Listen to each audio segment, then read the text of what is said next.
नमस्कार, आज हम डिस्कस करेंगे इंपॉर्टेंट करंट अफेयर के क्वेश्चन। आप नेशनल इंटरनेशनल अफेयर के क्वेश्चन भी जो है वो कह सकते हैं। ये जो करंट अफेयर के क्वेश्चन हम डिस्कस करेंगे ये पार्ट है अभ्यास सीरीज का।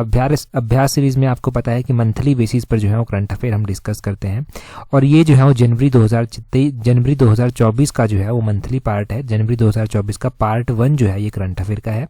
इसके बाद एक और पार्ट आएगा, तो 2 पार्ट जो है वो टोटल होते हैं हर एक महीने के।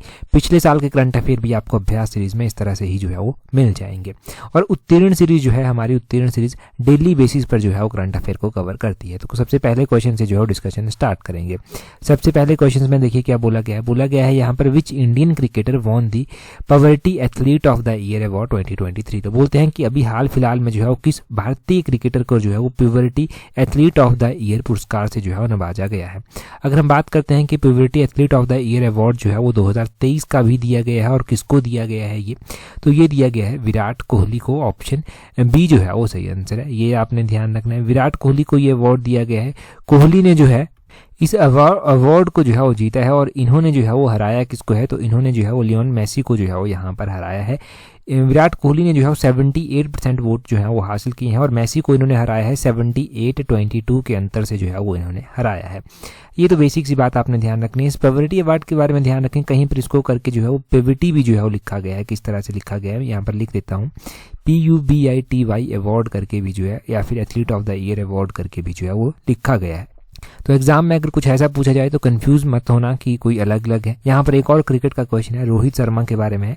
रोहित शर्मा को जो है, जो कि टीम इंडिया के कैप्टन है, इन्होंने जो है वो हिस्ट्री बनाई है। First male player to practice 150 T20 international matches during the T20 international against Afghanistan at Holkar stadium. तो ये आपने ध्यान रखना है कि इन्होंने हिस्ट्री जो है वो क्रिएट की है। ये फर्स्ट मेल प्लेयर बने हैं जिन्होंने 150 T20 इंटरनेशनल जो है वो मैचेस प्ले किए हैं। और ये जो इन्होंने अभी इंटरनेशनल मैच लास्ट में प्ले किया था वो अफगानिस्तान के खिलाफ जो है वो होलकर स्टेडियम में जो है वो खेला था। अब क्वेश्चन पूछने वाला ये भी पूछ सकता है कि ये होलकर स्टेडियम जो है वो कहाँ पर स्थित है। ये होलकर स्टेडियम जो है वो मध्य प्रदेश इंदौर में जो है वो स्थित है।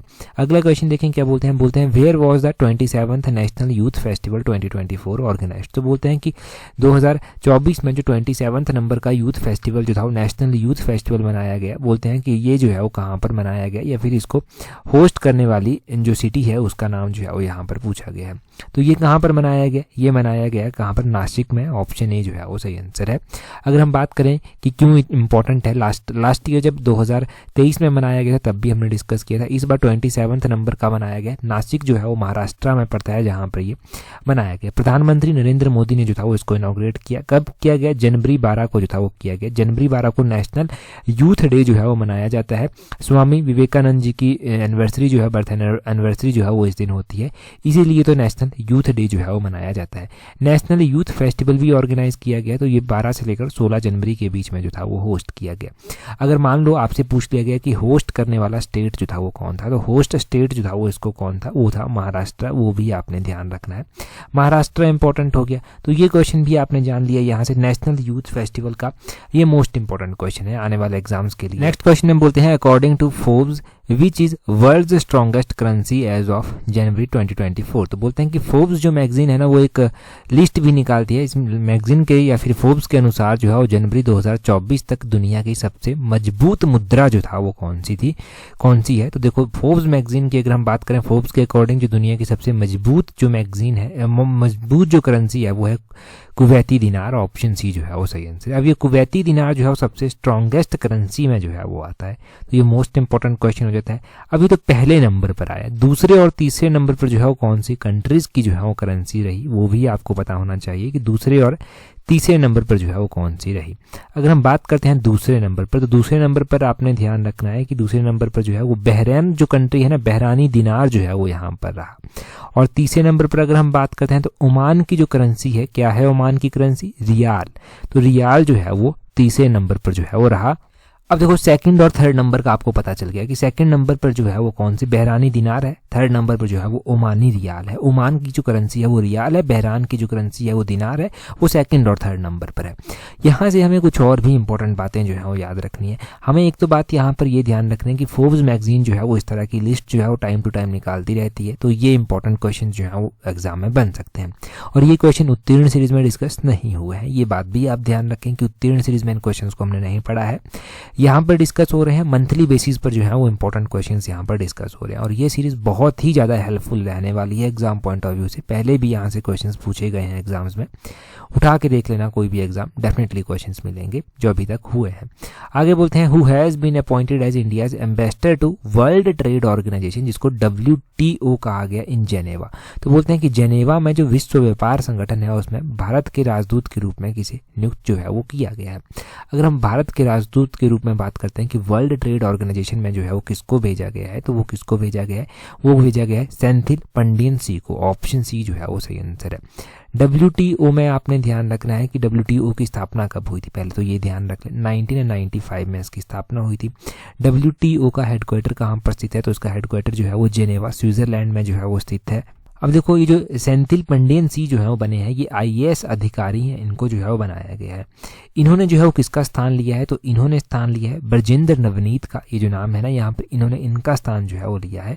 इनका कार्यकाल जो ब्रजेंद्र नवनीत है, इनका कार्यकाल 31 मार्च 2024 में जो है वो खत्म हो जाएगा। और उसके बाद सेंथिल पंडियन सी जो है वो बनेंगे, ये भी आप ध्यान रखें यहाँ पर। और अगर हम बात करते हैं वर्ल्ड ट्रेड ऑर्गेनाइजेशन की, तो उसके बारे में आपने पहले ही जान लिया यहाँ पर। अगला क्वेश्चन देखते हैं हमारे पास क्या पूछा गया है नेक्स्ट क्वेश्चन में क्या पूछा गया है। बोलते हैं who won FIFA mail player of the year 2023 award recently. तो बोलते हैं कि FIFA mail player of the year 2023 जो है वो किसको दिया गया है। देखो फीफा अगर हम बात करते हैं ना, फीफा में जो है वो mail player of the year award दिया गया है, तो ये लियोन मेसी को जो है वो दिया गया है। ऑप्शन ए जो है वो सही आंसर हो जाएगा। क्वेश्चन पूछने वाला ये भी पूछ सकता है कि लियोन मेसी जो है वो कौन सी कंट्री से संबंध रखते हैं, तो ये हमने बहुत बार पढ़ा है कि अर्जेंटीना कंट्री के लिए ये खेलते हैं, ये हमने जाना था। और अगर हम यहाँ पर बात करते हैं कि फीमेल का ये अवार्ड किसको दिया गया है 2023 में, बेस्ट फीफा वुमेन प्लेयर जो है वो किसको दिया गया है। मेल का तो हमने पढ़ लिया कि लियोन मेसी को दिया गया, फीमेल वुमेन का भी तो पूछा जा सकता है, तो वुमेन का किसको दिया गया है, ये दिया गया है एटाना बोनमती को। एटाना बोनमती, यहाँ पर इनका नाम मैं लिख देता हूँ, एटाना बोनमती को जो है ये दिया गया है। ये आपने ध्यान रखना है यहाँ पर। जैसे ही आप नोट्स बना रहे हैं तो नोट्स में इन चीज़ों को इंक्लूड करें, क्योंकि ये इंपॉर्टेंट चीज़ें हैं सारी की सारी। और यहाँ पर कोचेस को भी अवार्ड दिए जाते हैं, तो सर्वश्रेष्ठ जो फीफा महिला कोच है वो कौन रही हैं, वो रही हैं सेरेना विगमैन। और जो हम पुरुष श्रेणी में, मेल श्रेणी में बात करते हैं, तो वो गोर्डियोला रहे हैं, गोर्डियोला उनका नाम भी आपने ध्यान रखना है। यहाँ पर मैं उनके नाम भी लिख देता हूँ, पहले मैं मेल का लिखता हूँ। मेल में जो है ये आपने ध्यान रखना है कि ये जो गोर्डियोला है इनको जो है वो दिया गया है। फीमेल में आपने ध्यान रखना है सेरेना बेगम को जो है वो दिया गया है, ये आप ध्यान रखें, इनका नाम भी यहाँ पर लिख रहा हूँ मैं, सेरेना वेगमैन को जो है वो दिया गया है। तो ये मेल फीमेल, और मोस्ट इंपॉर्टेंट जो है वो तो सिर्फ प्लेयर है, परंतु कोचेज भी ध्यान रखना, ये कोचेज है। अगला क्वेश्चन देखते हैं हमारे पास क्या पूछा गया है। नेक्स्ट क्वेश्चन है, बोलते हैं India's first multi sport beach games 2024 took place in which state UT। देखो अगर हम बीच गेम्स की बात करते हैं जो बीच पर होती हैं, तो ये फर्स्ट मल्टी स्पोर्ट्स बीच थी, बीच पर होने वाली गेम्स थी, तो ये दमन एंड दीव ने जो है वो होस्ट किया है। पूरा हम थोड़ा सा यहाँ से जानते हैं कि क्या कब हुई है, कैसे हुई है, कहाँ पर हुई है। इंडिया की first multi sport beach games थी ये, और ये 2024 में जो था वो 4 जनवरी से लेकर 11 जनवरी 2024 के बीच में हुई। ये जो घोघला बीच है ना दीव का, दमन एंड दीव का एक घोघला बीच है, यहाँ पर जो है वो हुई। तो पूछा जा सकता है एग्जामिनर के द्वारा कि कौन से बीच में जो है ये हुई, तो घोघला बीच आपने ध्यान रखना है, जो दीव का घोघला बीच है वहां पर जो है ये हुई। तो इतना ही यहाँ से ध्यान रखेंगे, ज़्यादा ध्यान नहीं है रखने की ज़रूरत यहाँ से।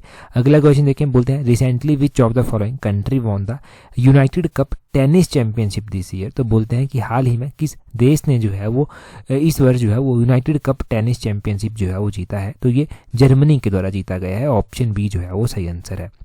यहाँ से भी हम थोड़ा डिटेल से जो है हम जानते हैं कि और क्या क्वेश्चन जो है वो पूछा जा सकता है। उससे पहले देखो एलाइड सर्विसेज की तैयारी कर सकते हैं, तो एलाइड जैसा मौका जो है वो बार बार नहीं मिलने वाला। और एलाइड सर्विसेज की टेस्ट सीरीज हमने लॉन्च कर रखी है, लिमिटेड टाइम पे आपको 50% डिस्काउंट मिल रहा है और आप इसको अवेल कर सकते हैं। नीचे कमेंट बॉक्स, डिस्क्रिप्शन बॉक्स में जो है वो इसका लिंक दिया गया है। अभी तो देखो बहुत सारे विचार मन में आते हैं, परंतु जब एग्जाम में आप बैठते हैं ना और नेगेटिव मार्किंग से पता नहीं चलता कि कैसे डील करें, कितने क्वेश्चन अटेम्प्ट करें, तो वो चीज़ें ना बहुत ज़्यादा इम्पैक्ट करती हैं। और जब नौकरी का मसला हो तो आपको पीछे नहीं रहना चाहिए। अगर टेस्ट सीरीज में इंटरेस्टेड है तो नीचे से लिंक जो दिए गए हैं वहाँ से प्रैक्टिस कर सकते हैं। अगला क्वेश्चन देखते हैं हमारे पास। अच्छा, यहाँ पर डिटेल से देख लीजिए। उससे पहले बोलते हैं जर्मनी ने जो है वो 2024 में यूनाइटेड कप टेनिस चैंपियनशिप जो है वो जीती है। हराया किसको है, ये भी तो क्वेश्चन बन सकता है। तो पोलैंड कंट्री को जो है वो हराया है, 2-1 से जो है वो पोलैंड को फाइनल में जो है वो हराया है। और यूनाइटेड कप टेनिस चैंपियनशिप जो है वो इन्होंने जीत ली है। तो जर्मनी कंट्री ने जीती है, पोलैंड को यहाँ पर हराया है, ये आपने ध्यान रखना है। 2024 की ये चैंपियनशिप थी। अगले क्वेश्चन में देखें क्या बोलते हैं। अगले क्वेश्चन में बोलते हैं the Namaste portal is related to which of the following field. बोलते हैं कि ये जो नमस्ते पोर्टल एक चलाया गया है, ये नमस्ते पोर्टल जो है वो किस फील्ड से जो है वो संबंधित है, ये आपने ध्यान रखना है। अगर हम बात करते हैं नमस्ते पोर्टल की, देखो नमस्ते पोर्टल जो है वो किससे संबंधित है, ये पोर्टल जो है ट्रेडिशनल मेडिसिन से जो है वो संबंधित है। ऑप्शन बी जो है वो सही आंसर हो जाएगा। जो हमारी ट्रेडिशनल मेडिसिन होती हैं उनसे ये संबंधित है। इसे नमस्ते का क्या कोई पूरा नाम भी है? हाँ, इसका पूरा नाम है N stand for national, A stand for Ayush, M stand for mobility and A stand for and S stand for standardised और T स्टैंड फॉर टर्मिनोलॉजीज और E स्टैंड फॉर इलेक्ट्रॉनिक्स। तो national, Ayush, mobility and standardised terminologies electronics, ये जो है वो इसका पूरा नाम है। इसको लॉन्च किया गया था 2017 में, अभी ये चर्चा में आया था। मिनिस्ट्री ऑफ आयुष, ये जो है वो इसके द्वारा इसको लॉन्च किया गया था, मिनिस्ट्री ऑफ आयुष के द्वारा। ये भी आपने ध्यान रखना है और ये इंपॉर्टेंट हो गया आपके लिए। इसका पूरा नाम पूछा जाए वो भी पता होना चाहिए, किससे संबंधित है वो भी पता होना चाहिए। नेक्स्ट क्वेश्चन देखते हैं हमारे पास। नेक्स्ट क्वेश्चन में जो है वो क्या पूछा गया है, क्या है नेक्स्ट क्वेश्चन हमारे पास। नेक्स्ट क्वेश्चन में बोलते हैं by what percentage government set target to reduce accidental death by 2030। तो बोलते हैं कि सरकार ने एक लक्ष्य रखा है कि हम जो है वो 2030 तक जो एक्सीडेंट से मृत्यु होती हैं उनका जो है प्रतिशत कम कर देंगे, परंतु कितना % तक कम करने का टारगेट जो है वो रखा है। सरकार ने 50% तक टारगेट को जो है वो कम करने का लक्ष्य रखा है। ऑप्शन बी जो है वो सही आंसर है। इससे पहले भी हमने क्वेश्चन पढ़ा था कि एक एनुअल रिपोर्ट जो है वो आई है, उस एनुअल रिपोर्ट के अकॉर्डिंग जो है वो, जिसको road accident in India 2022 report जो है वो कहा गया है, तो कौन से स्टेट में हाईएस्ट नंबर ऑफ पर्सन जो है वो रोड एक्सीडेंट में मारे गए हैं। तो उत्तर प्रदेश स्टेट ऐसा है जिसमें जो है वो हाईएस्ट नंबर ऑफ पर्सन जो है वो रोड एक्सीडेंट में जो है वो मारे गए हैं, वो भी आपने ध्यान रखना है। और अगर हम बात करते हैं कि एक रिपोर्ट जो आती है उसके अकॉर्डिंग पता चलता है कि total number of road accident जो होते हैं ना, वो इंडिया के कॉन्टेक्स्ट में अगर हम बात करें तो इस बार 2022 में जो है वो इंक्रीज हुए हैं 11.9%, और डेथ में अगर हम कंपेयर करेंगे तो 9.4% जो है वो भी इंक्रीज हुई है। तो ये उत्तीर्ण सीरीज में चीज़ें पॉइंट्स जो है वो डिस्कस हो चुके हैं। सरकार ने क्या टारगेट रखा है यहाँ पर वो जान लिया। आगे बोलते हैं the 6th addition of Khelo India youth games is hosted by, ये पहले क्वेश्चन डिस्कस हो चुका है। अब बोलते हैं खेलो इंडिया यूथ गेम्स, ये 2024 में जब हुई तो इनका जो है वो होस्ट करने वाला स्टेट जो था वो कौन सा था। तो होस्ट करने वाला स्टेट जो था वो इनको था कौन सा, आपका तमिलनाडु जो है वो ऑप्शन बी सही, ऑप्शन सी जो है वो तमिलनाडु सही आंसर हो जाएगा। तमिलनाडु में ये जनवरी के महीने में हुई और अलग अलग सिटीज़ में जो है वो इनको होस्ट किया गया, जैसे कि तमिलनाडु के चेन्नई, कोयम्बतूर, मदुराई, त्रिची, यहाँ पर जो है वो इसको होस्ट किया गया। इसका जो मस्कट रखा गया था वो क्या रखा गया था, मस्कट यानी कि शुभंकर जो रखा गया था तो वो वीरा मंगई जो था वो रखा गया था। वीरा मंगई जो था वो इसका मस्कट था, ये आपने ध्यान रखना, वीरा मंगई। और हमने क्या पढ़ा था कि मेडल टैली जो है ना इसकी मेडल टैली में जो है वो कौन सा, यहाँ पर जो मेडल टैली हमने पढ़ी थी उसमें हमने क्या जाना था कि सबसे पहले नंबर पर महाराष्ट्र जो है वो रहा है। महाराष्ट्र इन टोटल 158 मेडल जो है वो जीते हैं। दूसरे नंबर पर तमिलनाडु जो है वो रहा है, तमिलनाडु ने जो है वो 98 मेडल जो है वो जीते हैं। तीसरे नंबर पर जो है वो हरियाणा रहा है, हरियाणा ने जो है वो 103 मेडल जो है वो जीते हैं। वो मैंने बताया था कि जो तमिलनाडु है उसने गोल्ड मेडल ज़्यादा जीते, इसीलिए जो था वो दूसरे नंबर पर रहा, 38 गोल्ड मेडल इसने जीते थे। हरियाणा ने गोल्ड मेडल 35 जीते थे, इसलिए ये तीसरे नंबर पर आ गया, इंस्टेड ऑफ कि इसके पास 103 टोटल मेडल थे। ये आपने चीज़ें ध्यान रखनी है, यहाँ से इजी है। अगला क्वेश्चन देखें क्या बोलते हैं in which of the following country Gelephu smart city project recently launch. तो बोलते हैं गेलेफू स्मार्ट सिटी प्रोजेक्ट जो है वो कहाँ पर लॉन्च किया गया है। अगर हम बात करते हैं गेलेफू स्मार्ट सिटी प्रोजेक्ट की, तो ये जो गेलेफू स्मार्ट सिटी प्रोजेक्ट है ना, ये भूटान कंट्री के द्वारा जो है वो लॉन्च किया गया है, ये आपने ध्यान रखना है। हमने इसके बारे में उत्तीर्ण सीरीज में क्वेश्चन पढ़ा था, परंतु थोड़ा सा अलग हमने पढ़ा था गेलेफू स्पेशल एडमिनिस्ट्रेशन रीजन जो है वो कहाँ पर स्थित है, तो वो भूटान में जो है वो स्थित है। भूटान में इसको वहाँ के किंग के द्वारा जो था वो लॉन्च किया गया था। वहाँ के जो किंग हैं जिग्मे केशर नेगमेल, उनके द्वारा जो था वो किया गया था। ये जो यहाँ का जो स्पेशल एडमिनिस्ट्रेशन रीजन जो होगा वो 1000 स्क्वायर किलोमीटर एरिया में जो है वो फैला हुआ है। और इंडिया इंपॉर्टेंट है क्योंकि जब भूटान के किंग के द्वारा इंडिया को भी रिसेंटली विजिट किया गया था तो प्रधानमंत्री नरेंद्र मोदी के साथ जो था वो इस प्रोजेक्ट को लेकर जो था वो डील हुआ था। दूसरा हमने पढ़ा था कि जब बजट हमने यहाँ पर निकाला तो बजट में जो था वो क्या हुआ, सबसे ज़्यादा असिस्टेंस किसी कंट्री को अगर दी जाती है तो वो कौन सी कंट्री थी, सबसे ज़्यादा असिस्टेंस जो है वो भूटान कंट्री को जो ही बजट में जो था वो मिली थी। वो भी आपने जाना था कि भूटान को जो था वो 2024 का जो इंटरिम बजट था उसमें जो था वो सबसे ज़्यादा सहायता देने की घोषणा जो है वो इंडिया के द्वारा की गई है। अगला क्वेश्चन देखिए हमारे पास क्या बोलते हैं यहाँ पर recently who has been appointed as new chairman and managing director of Power Grid Corporation of India Limited. तो बोलते हैं Power Grid Corporation of India Limited जो ये कंपनी है ना, इसके CMD बनाए गए हैं। CMD का मतलब क्या हुआ, चेयरमैन एंड मैनेजिंग डायरेक्टर, यानी कि चेयरमैन भी यही होंगे, MD मैनेजिंग डायरेक्टर भी यही होंगे। तो ये किसको बनाया गया है, ये बनाया गया है रविंद्र कुमार त्यागी को। और रविंद्र कुमार त्यागी ऑप्शन बी जो है वो सही आंसर हो जाएगा। रविंद्र कुमार त्यागी ने जो है चेयरमैन और managing director power Grid corporation India limited का जो है वो चार्ज जो है वो अपने हाथ में ले लिया है। इन्होंने जो सक्सीड किया है इनसे पहले कौन जो था वो CMD थे, वो थे के श्रीकांत, उनका नाम भी आपने ध्यान रखना है। और यहाँ पर क्या कोई और क्वेश्चन भी पावर ग्रिड से रिलेटेड बन सकता है। देखो ये जो है वो महारत्ना के स्टेटस में जो है वो आती है। और पावर ग्रिड का जो फाउंडेशन थी वो कब की गई थी, 1989 में इसकी स्थापना की गई थी। गुरुग्राम में जो है उसका हेडक्वार्टर स्थित है। बस यही बातें हैं बेसिक सी, इम्पॉर्टेंट तो नहीं है परंतु इसके जो CMD है वो इम्पॉर्टेंट है, रविंद्र कुमार त्यागी, उनका नाम ध्यान रखना। अगले क्वेश्चन में देखें क्या बोलते हैं who has been nominated as chairman of the Supreme Court Legal Service Committee. ये जो SCLSC बनाई गई है, सुप्रीम कोर्ट की एक लीगल सर्विस कमेटी जो है वो रिसेंटली बनाई गई है। इसके लिए जो है वो उसका अध्यक्ष के रूप में किसको नामित जो है वो किया गया है, तो इसके अध्यक्ष के रूप में नामित किया गया है जस्टिस BR गवाई को। जस्टिस BR गवाई ऑप्शन ए जो है वो सही आंसर हो जाएगा। सुप्रीम कोर्ट के ये जज हैं जस्टिस BR गवाई, इनको जो है वो नॉमिनेट किया गया है as an chairman of Supreme Court Legal Service Committee, ये आपने ध्यान रखना है। और इन्होंने किसका स्थान लिया है, तो इन्होंने जस्टिस संजय खन्ना का जो है वो चार्ज यहाँ पर लिया है। इनका स्थान इन्होंने लिया है। सुप्रीम कोर्ट की अगर बात करते हैं तो chief justice of Supreme court जो है वो कौन है, जस्टिस DY चंद्रचूड़ जो है वो चीफ जस्टिस हैं। यहीं से अगर हम बात करते हैं कि सुप्रीम कोर्ट के अभी एक जज भी जो था वो बनाए गए थे, वो किसको जो था वो बनाया गया था सुप्रीम कोर्ट का जज, वो भी आपको पता होना चाहिए कि अभी हाल फिलहाल में जो है अगर कोई सुप्रीम कोर्ट का जज बना है तो वो जस्टिस प्रसन्न B वर्ले जो है वो बने हैं। जस्टिस प्रसन्ना B वर्ले जो है वो सुप्रीम कोर्ट के जज जो है वो बने हैं। अभी आपको हिमाचल प्रदेश हाई कोर्ट की भी बात पता होनी चाहिए। हिमाचल प्रदेश हाई कोर्ट के जो चीफ जस्टिस हैं प्रेजेंट टाइम में वो कौन है, वो आप कमेंट करके जो है वो बताएंगे।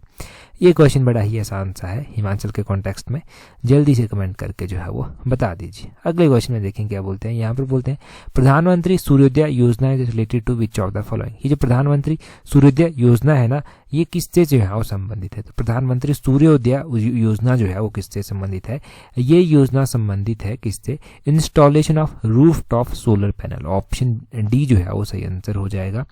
जो सोलर पैनल छतों के ऊपर, घर की छतों के ऊपर लगाए जाते हैं उससे संबंधित है ये जो प्रधानमंत्री सूर्योदय योजना है।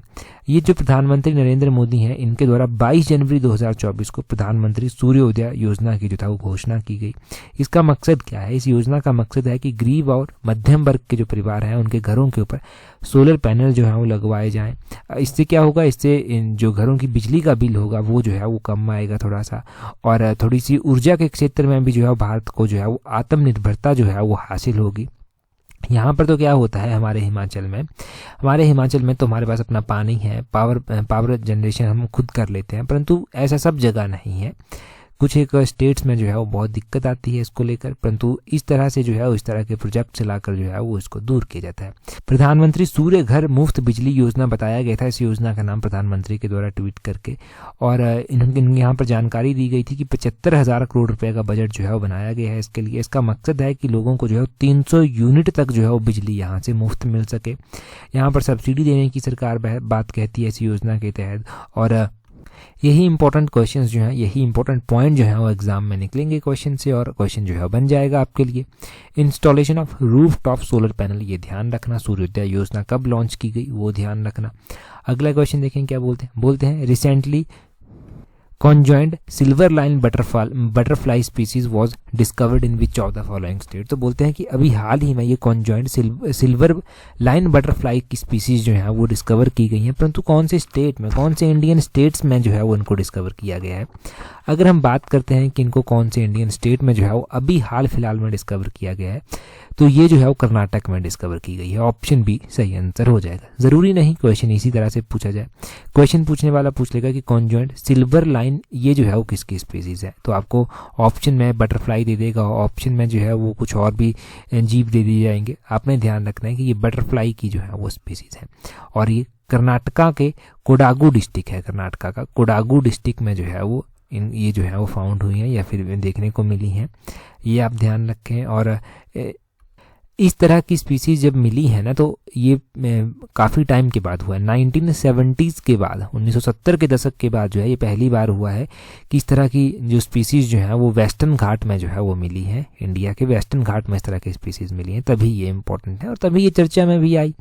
अगला क्वेश्चन देखें क्या बोलते हैं। उससे पहले अगर आप तैयारी कर रहे हैं पीजीटी की, तो पीजीटी पेपर 1 की टेस्ट सीरीज का लिंक मैंने नीचे डिस्क्रिप्शन बॉक्स कमेंट बॉक्स में दिया है।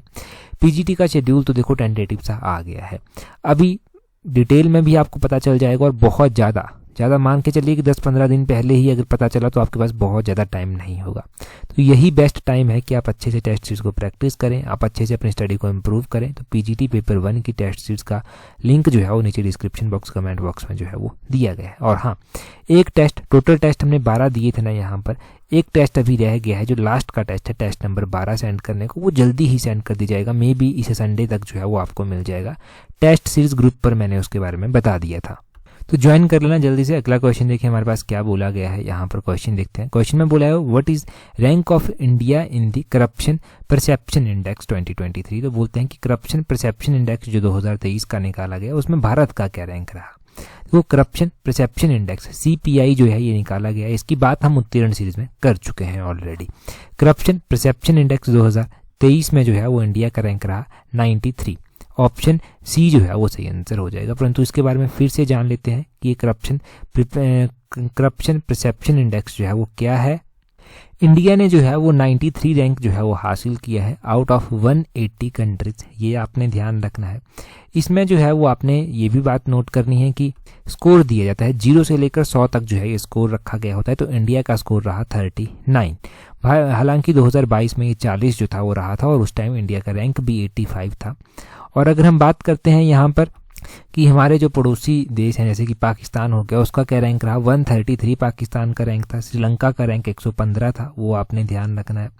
और यहाँ पर ही बात की जाए अगर बांग्लादेश की भी, तो बांग्लादेश का रैंक यहाँ पर काफ़ी अच्छा देखने को मिला, 149 के करीब जो था वो रैंक देखने को मिला। तो ये रैंकिंग में तो बड़ा ही ख़राब है, असल में वैसे अच्छा है पर रैंकिंग में बहुत ख़राब आ गया है ना। और अगर हम बात करते हैं स्कोर की क्या रहा, तो स्कोर रहा जैसे कि इंडिया का स्कोर 39 है तो बांग्लादेश का स्कोर रहा 24, यहाँ पर ये ध्यान रखना है। अब हम बात करते हैं यहाँ पर कि कौन सी कंट्रीज ऐसी हैं जो सबसे टॉप में से इंडेक्स में रही। तो यहाँ पर बड़े ही बेहतरीन प्रदर्शन के साथ जो सबसे टॉप में कंट्रीज रही, तो टॉप 3 कंट्रीज़ में अगर हम बात करें तो सबसे पहले डेनमार्क जिसका स्कोर 90 रहा है, वो सबसे ऊपर है। फिनलैंड हो गया 87 स्कोर के साथ, न्यूजीलैंड हो गया 85 स्कोर के साथ। इनका जो है वो इस तरह से रैंक या फिर स्कोर जो है वो यहाँ पर रहा है रैंक के साथ साथ, ये आपने नोट करनी है चीज़ें यहाँ पर। तो ये इंपॉर्टेंट रैंकिंग के बारे में आपको पता चल गया। बेशक आपने कुछ चीज़ें पीछे पढ़ी थी जैसे कि ये इंडेक्स पहले पढ़ा था, परंतु जो हमने डिटेल से जाना वो आपने पहले नहीं पढ़ा होगा। अब देखें जी अगले क्वेश्चन में क्या बोलते हैं who has been honoured with 6th Rabindranath Tagore literary award prize. तो बोलते हैं कि 6ठे रविंद्रनाथ टैगोर साहित्यिक पुरस्कार से किसे सम्मानित किया गया है। ये क्वेश्चन हमने लास्ट एडिशन में जाना था और लास्ट एडिशन में अब देखते हैं आपको कितना याद जो है वो रहा है इस सीरीज़ का लास्ट एडिशन जो जिसमें दिसंबर के करंट अफेयर डिस्कस हुए थे। अभी आप कमेंट करके जो है वो जल्दी से बता दीजिए। और साथ में ही अगर आपने अभी तक हमें टेलीग्राम पर ज्वाइन नहीं किया है तो टेलीग्राम पर ज्वाइन करने के लिए अपने टेलीग्राम से सर्च करना @tallexam31। इस तरह से आपको हमारा टेलीग्राम चैनल मिल जाएगा। टेलीग्राम पर ज़रूर ज्वाइन कर लें, वहाँ पर आपको हर एक इंपॉर्टेंट PDF मिल जाएगी जो एग्जाम में आपकी हेल्प जो है वो करती है। आज की इस वीडियो में इतना ही है। That's all for today. Thank you very much for watching and listening it very patiently.